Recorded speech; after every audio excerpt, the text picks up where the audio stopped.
With spring around the corner, the Home and Garden Show comes to the Austin Convention Center this weekend. And joining us today is Heather McClean to talk a little bit about this year's event and some of the examples and demonstrations that you can also see at the Convention Center this weekend. Thank you so much for being here today. Thank you for having me. Let's talk a little bit about the Home and Garden Show. And for people that maybe have never been before, what can they expect to see?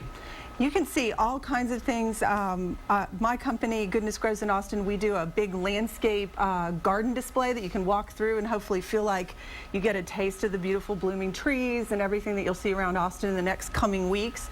And then you see all kinds of great things for your home.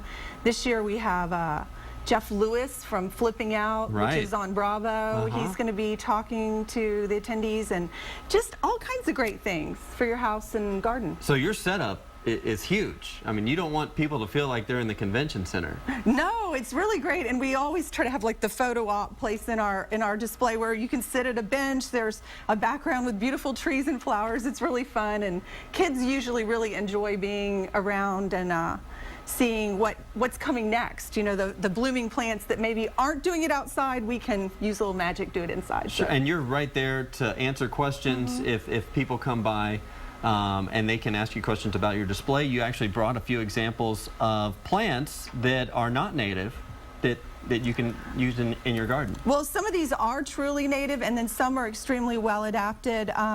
We're all challenged with the drought, and many homeowners just don't know what to do. So I sort of brought some examples of things that maybe people do know, like this is the lantana, and there is a native variety of this. But then others might be surprised to find out that rosemary actually is not a native plant here, but can grow really well during the drought and large, and maybe form a nice shrub that will replace one of the ones that maybe didn't make it during the last several years. So we'll have all these kind of things and can talk to you about maybe how we can help you transition your garden into something that can deal with the stresses that we have now. And what are these other two that you have laid out? This one is Salvia greggii, which is wonderful. It stays evergreen, but then it has these beautiful butterfly attracting flowers. And then this is from Mexico. This is a Mexican feathergrass, which some places where people maybe their lawn didn't thrive, this is an option where we might put a stone walkway through and then have this grass just textural like a grass rather than a typical lawn that might use more water. Now, is this show for